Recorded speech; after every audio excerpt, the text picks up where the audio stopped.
next half an hour, 40 minutes or so, Mark's going to tell us a little bit about himself, his life story, and a message that there'll be some people listening now, and I can't emphasize this enough. It'll change your life. It'll change the way you think, or it'll change someone that you know really well, or someone that's close to you, or maybe even someone that you haven't even met yet.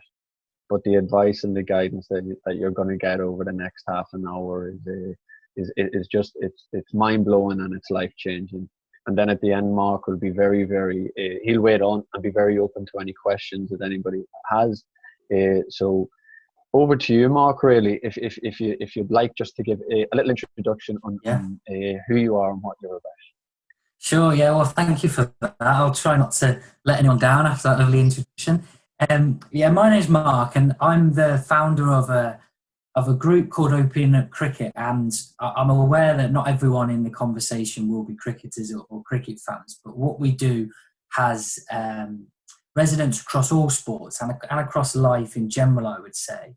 I'll drip feed a little bit about what the group does as I take you through this, but I've been doing this since 2014, and I think the key is, particularly in a week like this, which is Mental Health Awareness Week, where we see a lot on social media and in our timelines about the topic, to try to use this not just as a week where we might engage with it, but to think, what can I do going forward? And my message is always about looking at mental health from a full continuum or scale, rather than just seeing it as something we respond to when things go badly.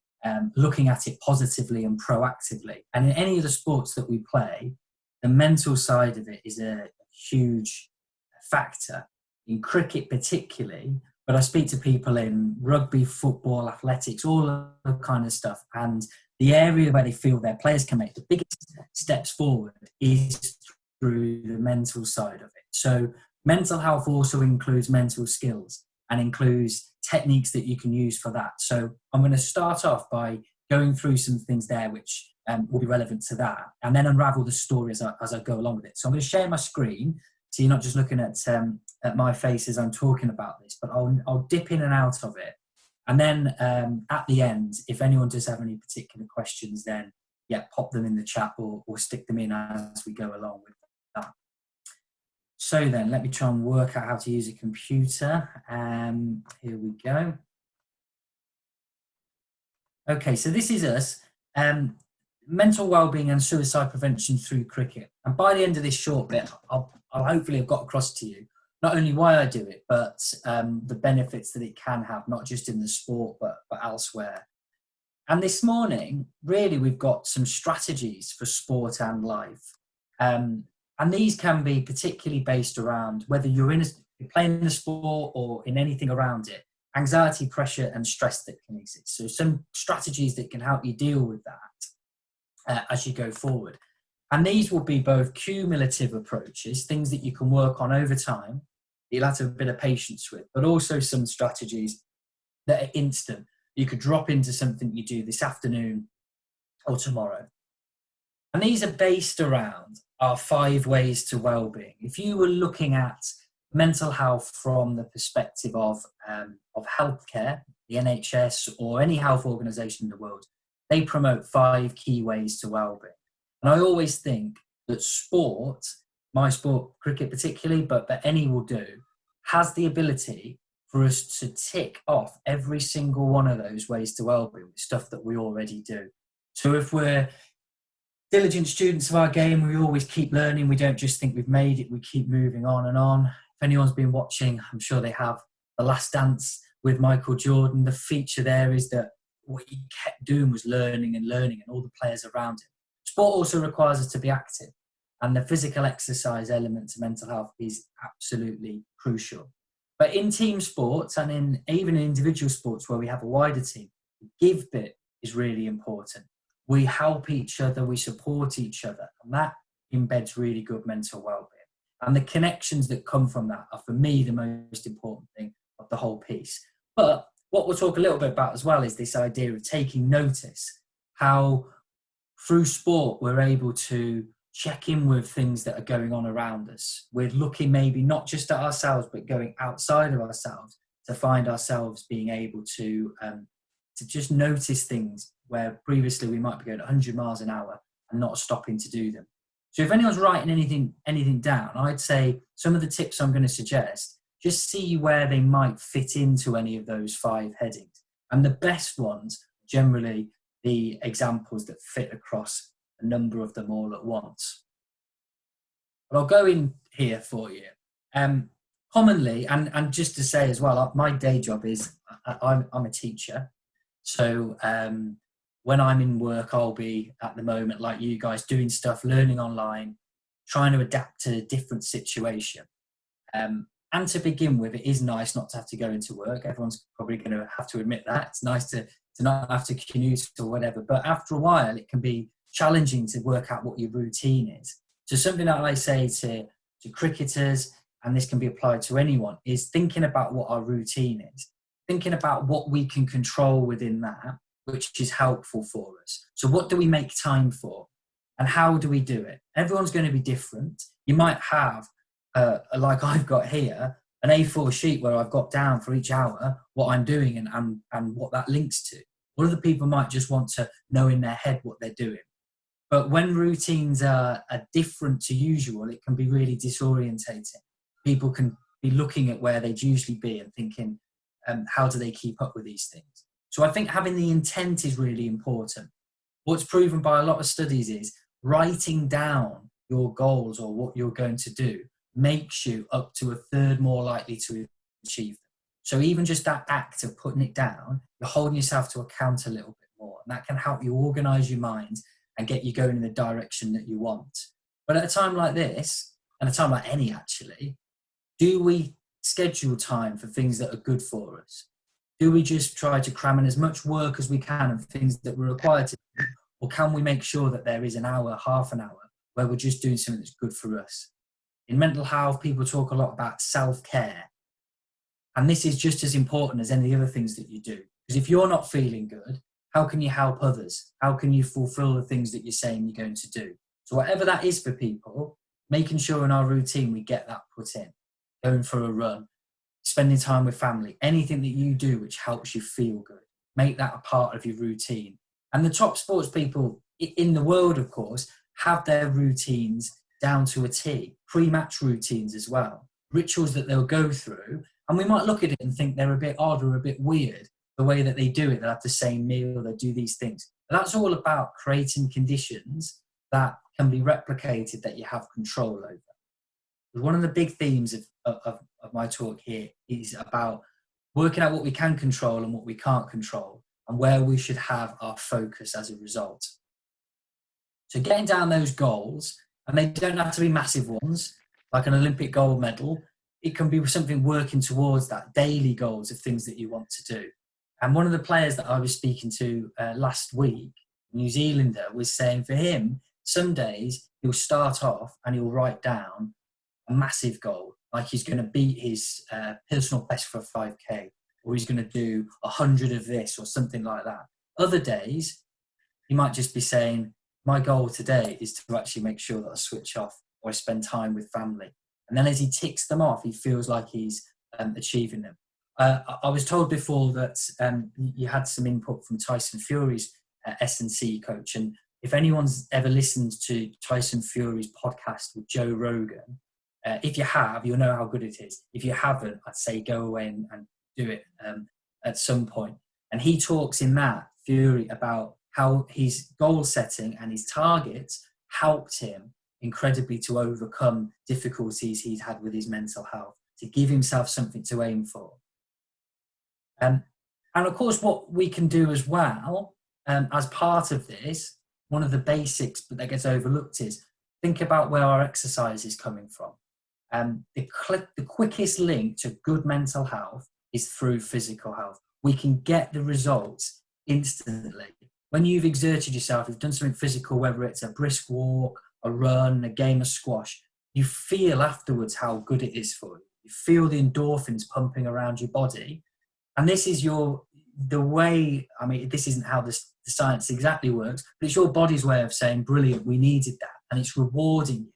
So if we're ever thinking we're a bit sluggish, we need something, we can motivate ourselves to exercise, and doing it gets the benefit. If we can put it as part of our routine, all the better.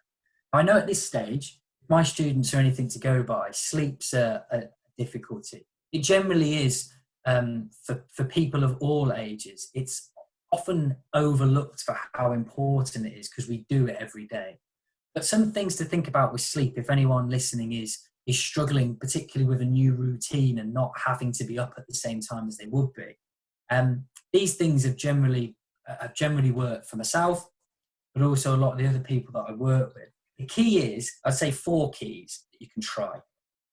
One is to keep it regular, to try as much as possible to go to bed at the same time and to get up at the same time. And recently, the research that I've been reading has said that even if you were to say have a later night, the most important thing is the next day to try and get up at the same time, to keep that routine, to let your body adjust to a rhythm that you've set.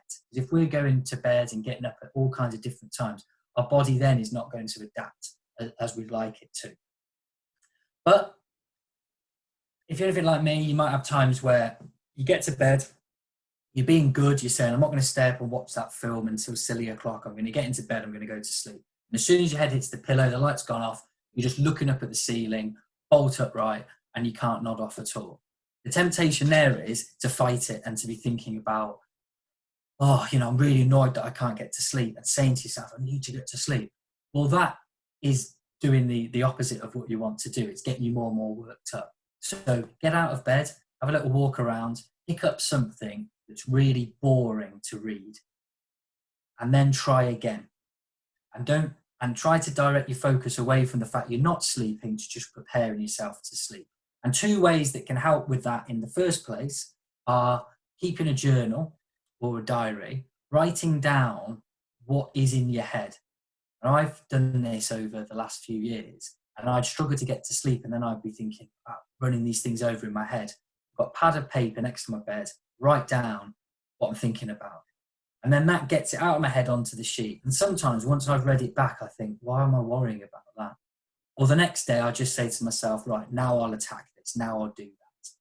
But also, we've got to think in terms of sleep, because sleep is for me, is up there with exercise for the most important things we can do, that are free of charge, that are available to everyone, to help with good mental health. And with sleep, key, perhaps the key, is preparing for it.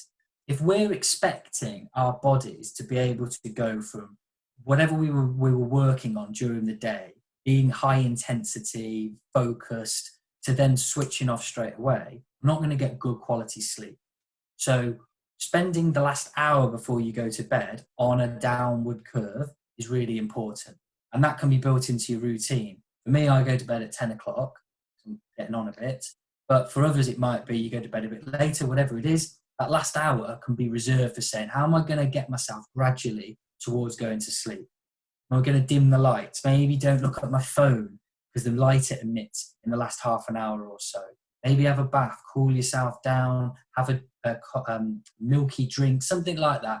Making steps to get yourself so when you do get into bed, you're ready for it, rather than rushing from one thing and getting in there. So there's some thoughts about sleep. I think at the moment is important to maybe give 1 or 2 of those little tips a go. A technique that is also very powerful is this idea, and you may have come across it, the stress bucket.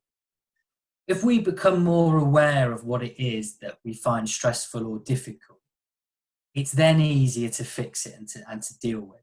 So if we can do an exercise, either ourselves or with others, to say, right, we've got a bucket, it doesn't have to be a bucket, it can be anything you like. What fills it? What is it that gets us stressed or worked up or anxious, or angry, or anything that we feel prevents us from feeling good? Put it in, either physically get yourself a bucket or just write it down. And then be looking at what your tap is. Because the thing with this bucket, the analogy is, if the bucket keeps on filling with water and it reaches the top without any being let out, we're not going to be able to carry it. It's going to spill over, there's going to be problems. So we've got to work out a little bit of what it is that is stressing us out, and then a little bit of what we can do to release that. So we might know that going for a run is something that makes us feel good. It helps us switch off. Or we might know that just chatting to someone or setting ourselves a reminder in our phone about this is when we should stop to switch off. Whatever it is, but having the two sides of it, having the things that we know wind us up, things that are triggers or stressors, but then saying, what do I do to release it? And no one's going to have a way of getting rid of stress, getting rid of tension, but this is just a way of helping you manage it, feeling like you're in control that little bit more. And the final one on kind of the theory, before I give you some other examples here, this quote is one that has motivated me ever since I read it. It's from a book called Man's Search for Meaning. I would recommend that to anyone to read, by this guy, Viktor Frankl. And long story short, this book is his account of being in the concentration camps in World War II. He was in Auschwitz, he was in Dachau, and he shares an experience that none of us will have had in common with him. Scenes that are just horrific, unbelievable, unimaginable.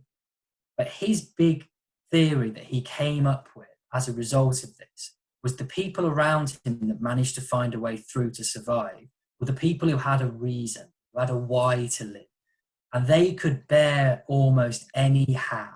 Anything that happened, they were able to deal with because they knew why they wanted to carry on.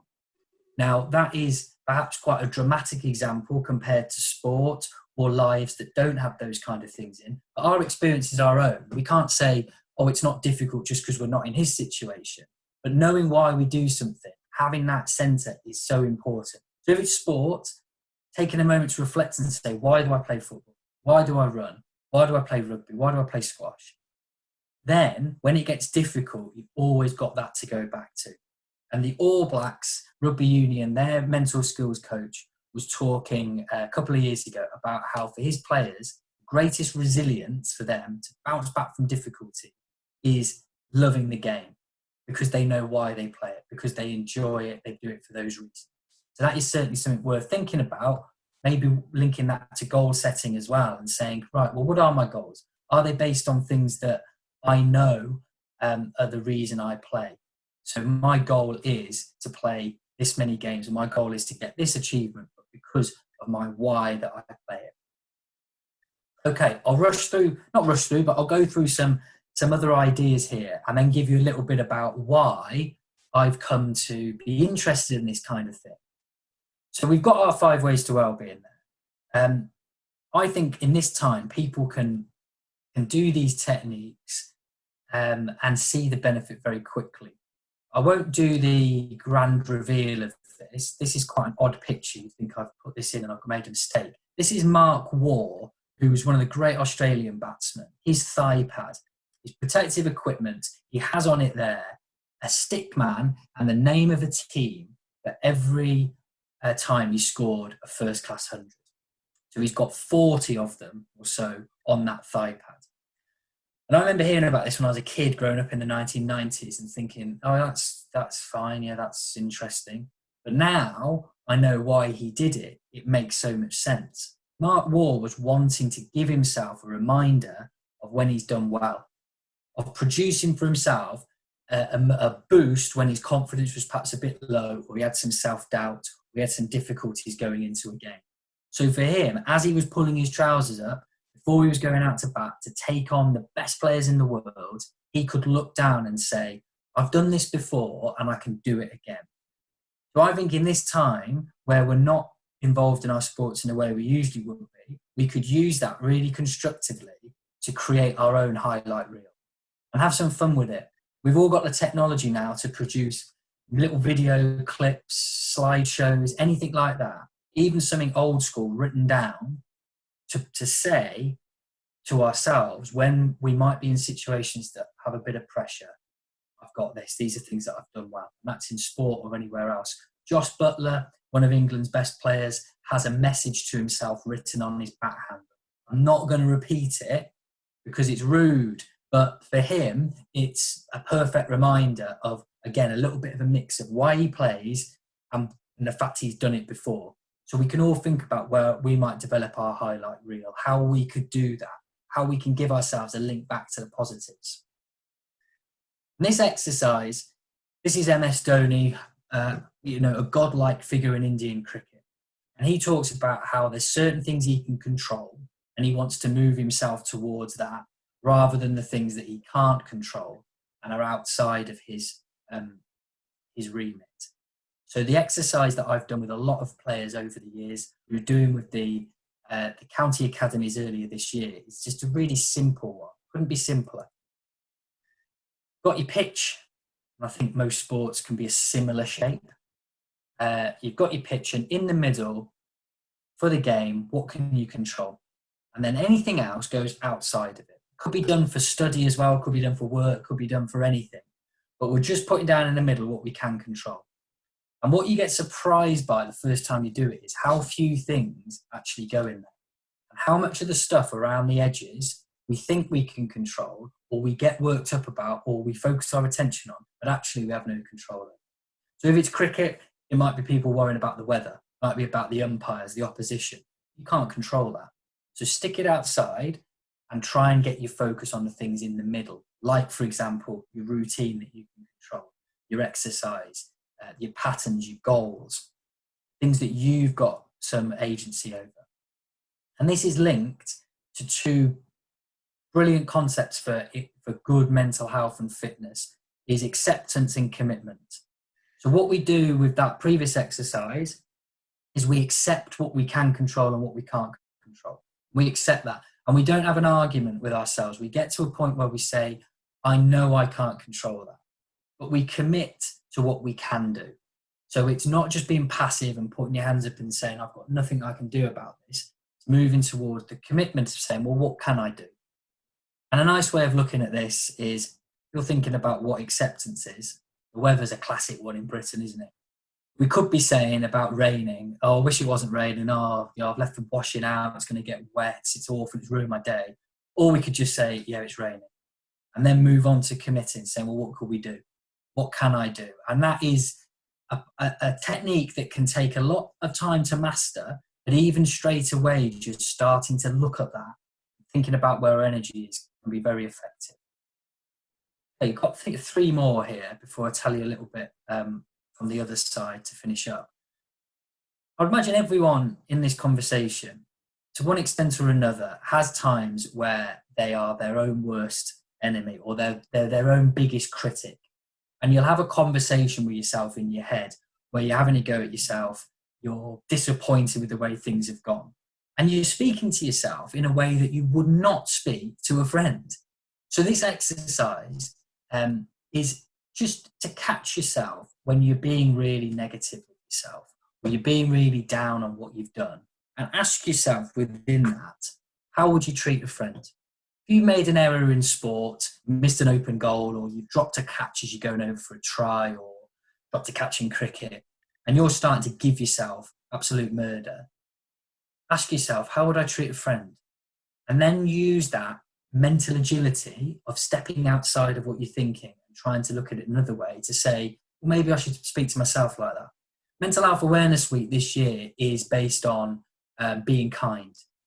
And what people get caught up with is being kind to others is very important, but being kind to yourself is even more so. So that's a little exercise when you catch yourself getting negative with yourself, getting annoyed. Thinking, am I speaking to myself in a way that I'd speak to a friend? Am I being fair to myself? There's nothing wrong with being critical, trying to improve, but are you being fair? And a lot of the time we slip into being very unfair with ourselves.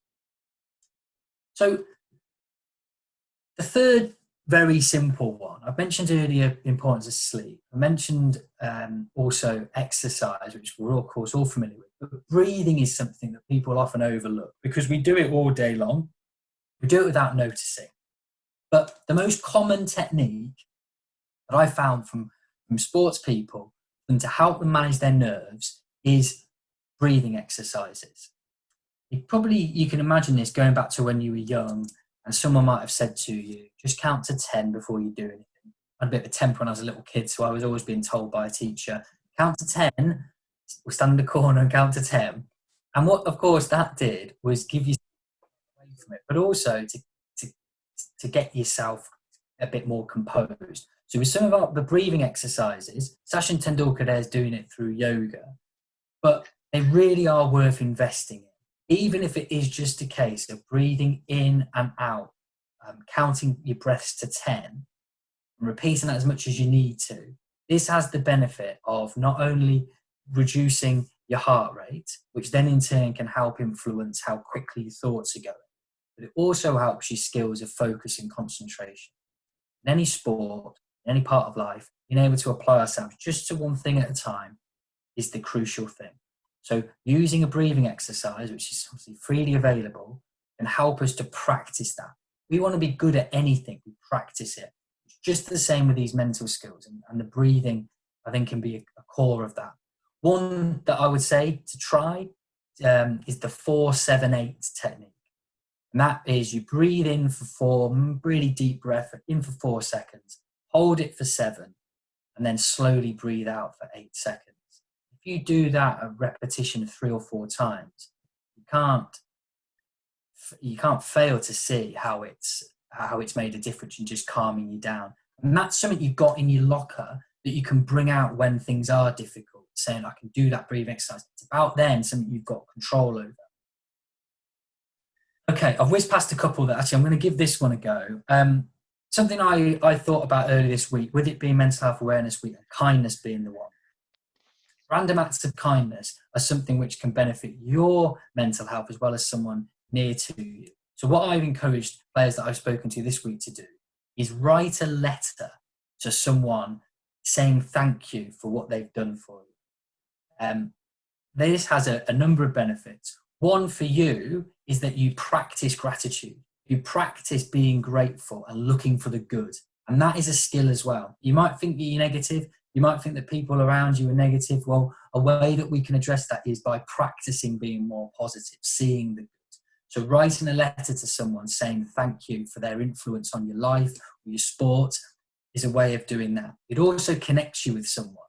It feels good being giving to others. But also imagine the person receiving the letter and how they'd feel. Getting that through the post, particularly in this day and age, someone handwriting them a letter, getting it through the mail, that's real old school. Then they'd open it and they get the benefits of feeling connected to someone. So I've encouraged that. Something everyone can do, very simple. And I sent one off to my cricket coach when I was 13. Well, I sent it to his sons, because unfortunately this guy passed away.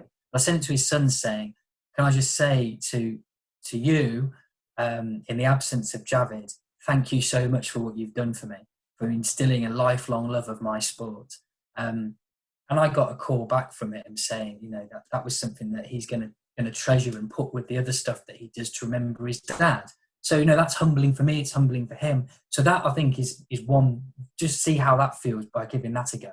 But 2 final techniques and things that I'm going to offer to you, and I realise I've given plenty of suggestions here, so no one's got any excuse now to try something in terms of developing their mental fitness and skills. One of them is an app called Headspace. People may or may not be familiar with this, but what Headspace is, it's a guided meditation.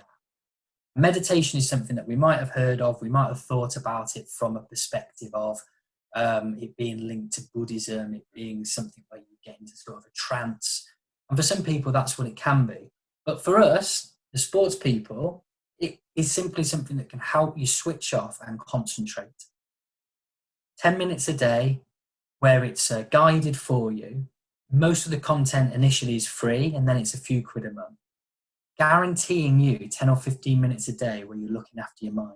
Think about how much time you spend working on the physical side of things. Normal conditions, when you might go to the gym, you have training sessions, doing all of that. Spending 10 or 15 minutes looking after your mind, I think everyone should be finding time for something that does that. So Headspace is a brilliant avenue for that. A recent study by the University of Cambridge found that after just 4 days of using it, people's focus and concentration had improved. You don't have to wait a long time to see those benefits for it. So it's a performance tool, but it's also a well-being tool. Kobe Bryant, when he passed away, there were so many examples of great things he'd done in sport.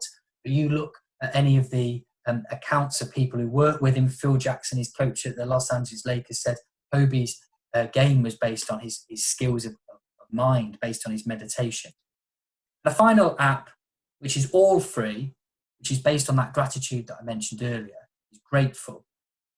If you get in the habit of looking for the good and writing down either in the app or on a piece of paper 3 things that have gone well, 3 things that you're grateful for, and what that does after around 30 days, it gets you to be able to scan for the positives where previously you hadn't seen them.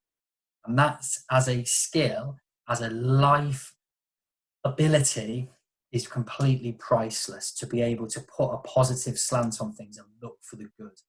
But that's my one side of it. I'll just conclude by giving you sort of the reason why I'm not only here today, but why I do this generally.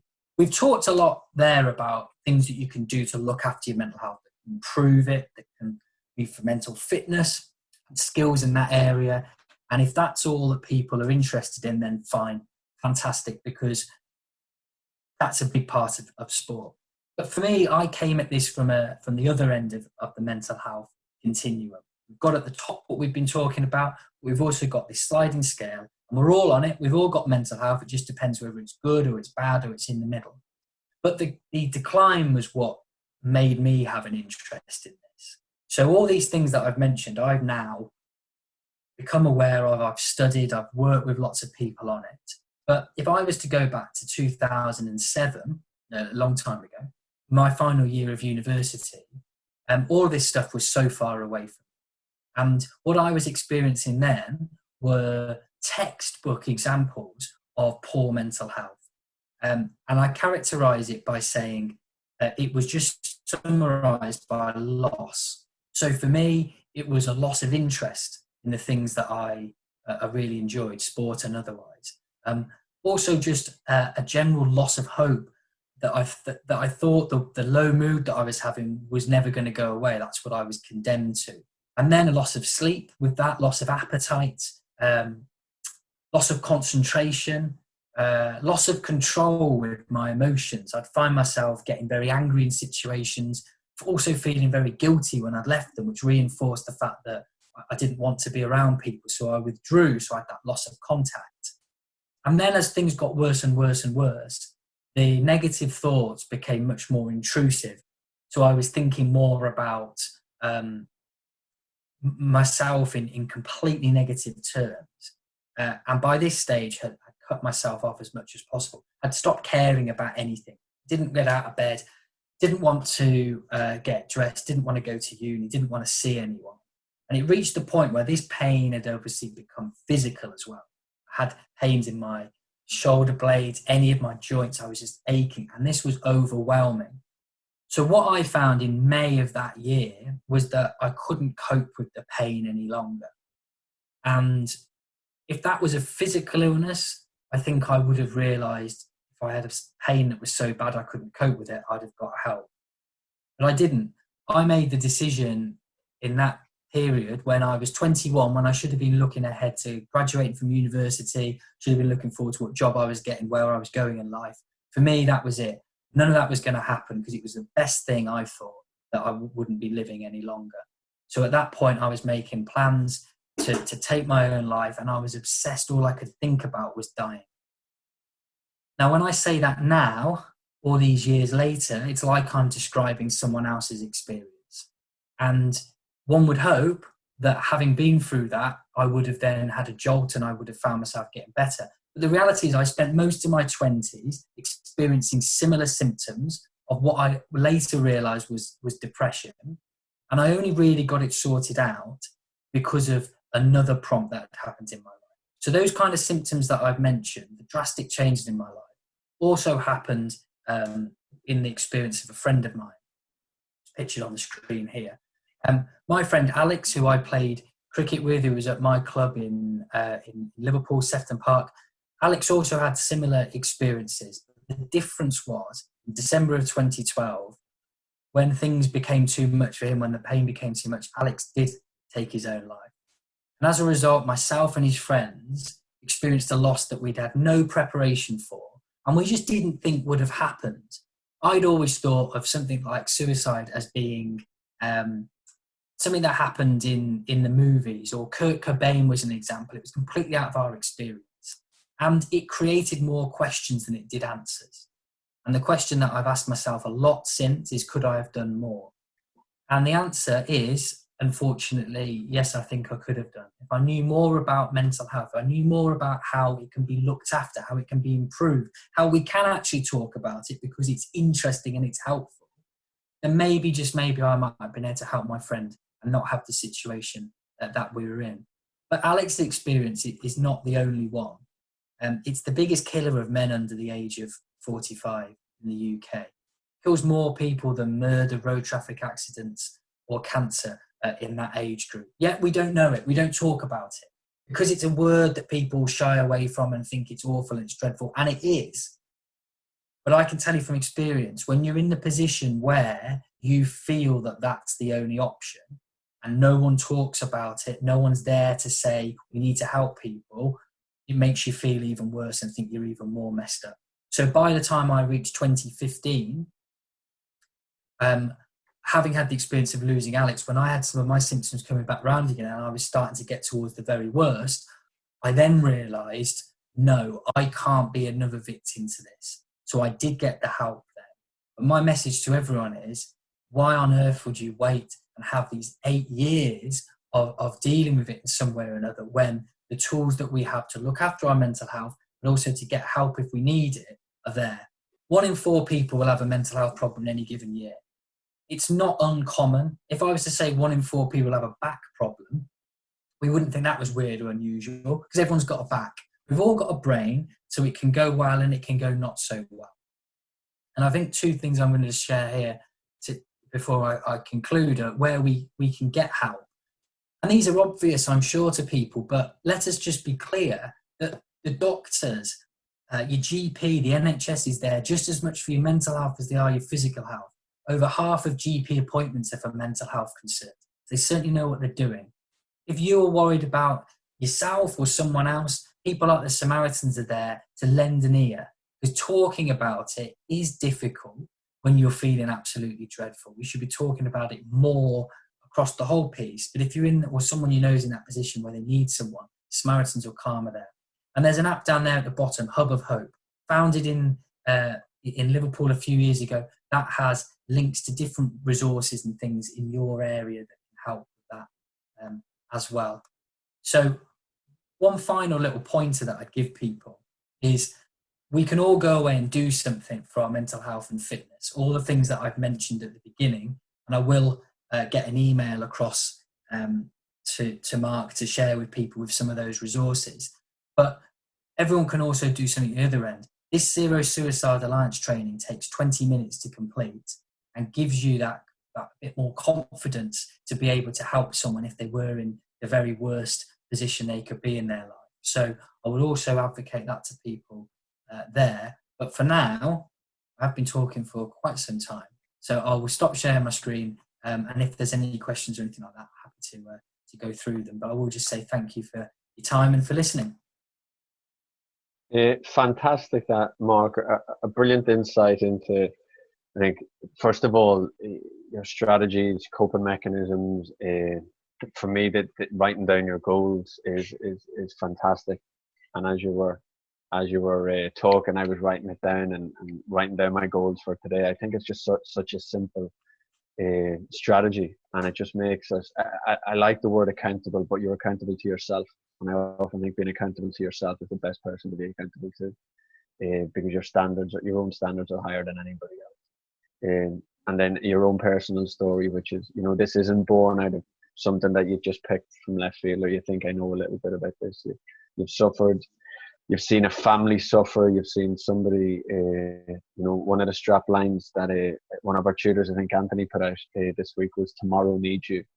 And I thought it was a great strap line. Of, unfortunately, your good friend didn't live to see tomorrow.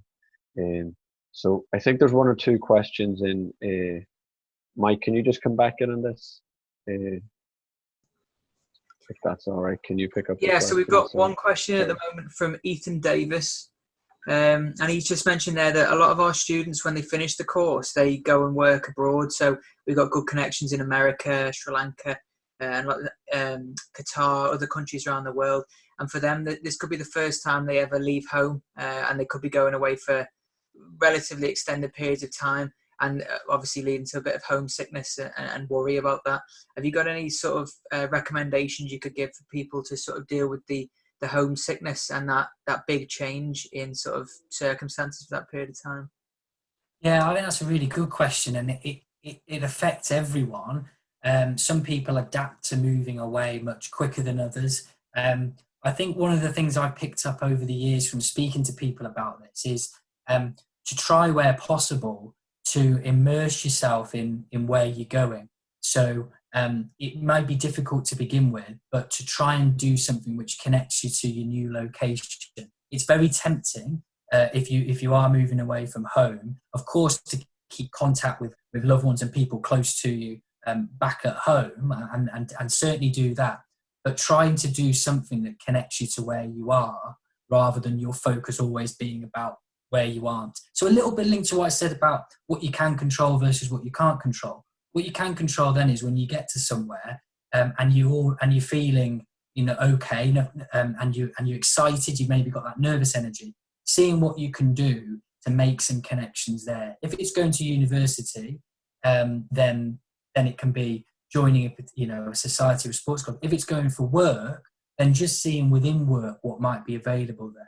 Whatever your hobbies are, seeing if you can find a way of joining a club or a team within that. And it is intimidating turning up somewhere and you're the only sort of newbie, but doing that before you start to feel homesick, being proactive, I think is the best way of doing it. And familiarising yourself with where you are and what you might be able to find and look for that. So yeah, pick something and try to make that your anchor to the new place that you're going to be in. Excellent. Brilliant answer there. Sorry, Mike. Mike. We've got a question from Andy, if you want to fire away. Hi, Boyne. Thank you very much for your talk. It's been really useful. There's a lot of things that I found really beneficial myself. Something that I was wondering, one of the things that I think is really difficult is people having the conversation around mental health and how to start that conversation. So if people have got friends or have noticed that people are maybe struggling a little bit, what sort of ways can a conversation be started? Because I think talking about it is really useful, but starting that conversation can be quite difficult. Is there anything that is particularly useful to do that? Yeah, that's a good question. And I think that's the one which can maybe sometimes put people off having a conversation because they're thinking, well, just how do I go about it? I think the keys to it are that we want to try and make it as natural as possible. And what helps with that is to try and make the conversation one that isn't forced and taking place in a particular area, but try and build it in with a regular conversation if possible, just catching up with them. And at this time, actually, at the moment, it's quite normal to ring someone up or message them and say, oh, how are you coping with this lockdown? Because everyone's experiencing it. And in regular times, it might be a bit more difficult to find the intro to it.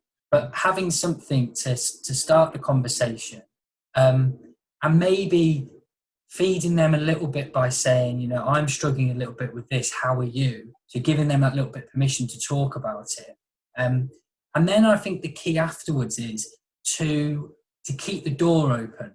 I can't remember the amount of times I've had a conversation with someone who I got a feeling, like we all do as humans, that something's not quite right. But they said, no, it's fine, absolutely. They've done their best just to sort of block it out. But just to keep that open and say, well, that's fine. Just to let you know, if you are struggling, you can always speak to me. And then it may be that they then approach that a little bit later on. So giving them always that permission to do something. But I think we shouldn't let great be the evil of good in this. And if we have something to talk about, just there isn't the right words, there isn't the wrong words. It's just going in and trying to start it, but keep it natural. Maybe making it one-to-one helps, so it's not a group of people, in an intimidating way. Keeping it natural, making it part of a conversation, and maybe just giving them something that maybe they can go away and look at. So if they're not ready to speak to you, you could say, well, you know, if I found things difficult, or someone I was speaking to who's found things difficult found this really useful. So not any hard and fast rules, but I think the message has always got to be start the conversation as naturally as you can, and let them know that you're prepared to listen. And I think with listening, just to finish, the thing that we're really caught up with is wanting to solve things for people. Because if we're talking to a friend who we care about, or a student or whoever, we care and we want to help. So the temptation is when they start speaking to think about, how can I give a solution? You know, what can I recommend to them? And that's appropriate when we're looking at a piece of work, but it might not be when it comes to their emotions and their feelings. So just taking a step back and saying to ourselves, I'm just going to listen. Because this person might have kept this inside them for so long that just getting it off their chest is really important. And giving a break. And a good technique is, if someone is speaking and you think they've finished and you're about to go in and maybe say something, just pause for 5 seconds. Give them a chance maybe to carry on. And if they don't, then at least you've bought yourself some time about how to encourage them to keep speaking. So there's some ideas, but there's no getting away from the fact it can be something which is tricky, but having the intent to do it has got to be the most important. Mark, that's brilliant, and actually it leads on very well just to our next question, and from Sean, one of our staff members, one of our youngest, so it's very, very relevant to our pupils. And Sean's question: are there any major signs that people will show? It's the obvious question. Are there any major signs that people will show that they might be struggling, or they might need help, or that, you know, they are crying out for a little bit of support? Is there any signs or anything we should be looking for as Sure. Colleagues? I think if we were to summarize it in one term, it would be, if there's big changes. What we've all got is the ability as human beings to detect it, almost that sixth sense where we just sense something isn't right. And in cricket recently, Justin Langer, the Australian coach, was talking about this with one of his players, Glenn Maxwell.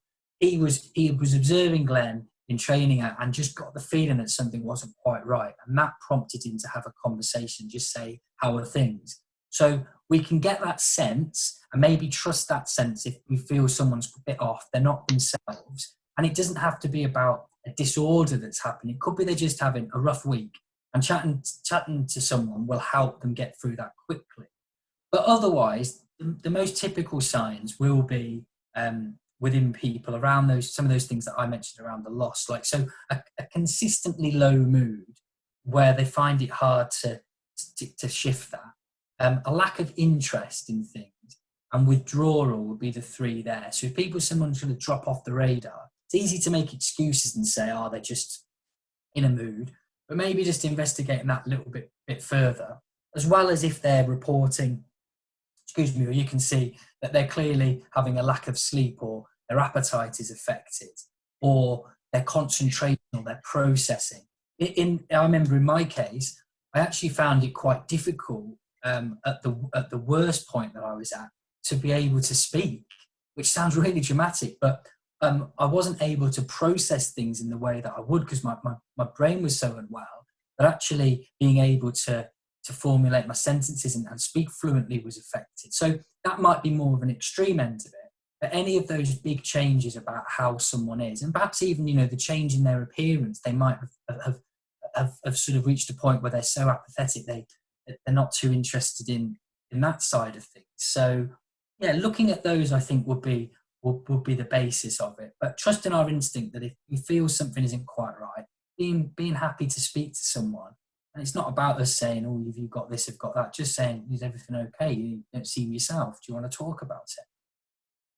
Brilliant, Dad. And I think that I often think on times like this, and you've alluded to it perfectly, Mark, within your presentation, and a few times, and we've saw it on social media this week, the kindness that this week, it shouldn't be anti-bullying week for a week, it shouldn't be mental health week for a week, it shouldn't be anti-racism week for a week, and then for the other 51 weeks of the year you forget about it. I think that kindness, if it's shown 52 weeks of the year, and that support, it lends itself to helping people.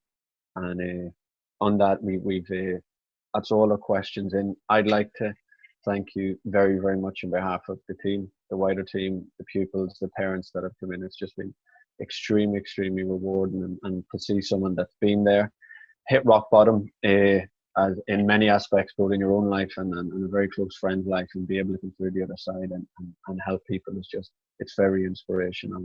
As we said, tomorrow needed you a few years ago, and look where you are now. So thank you very much for that, Mark. Is there anything you'd like just to conclude with, or anything you'd like to conclude with, or are you okay to go?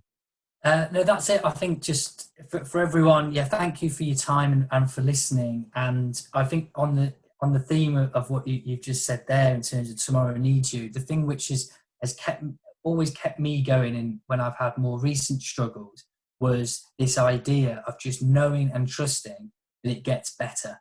So if you're in a difficult place at the moment or you're struggling, please keep going, because it does get better. There's always a chance that tomorrow is different, and you don't know what's around the corner, and the life is full of beautiful surprises that happen like that. So it does get better. If that's something for you to remember or to let someone else know, I think that's the 3 words that I would always stick with.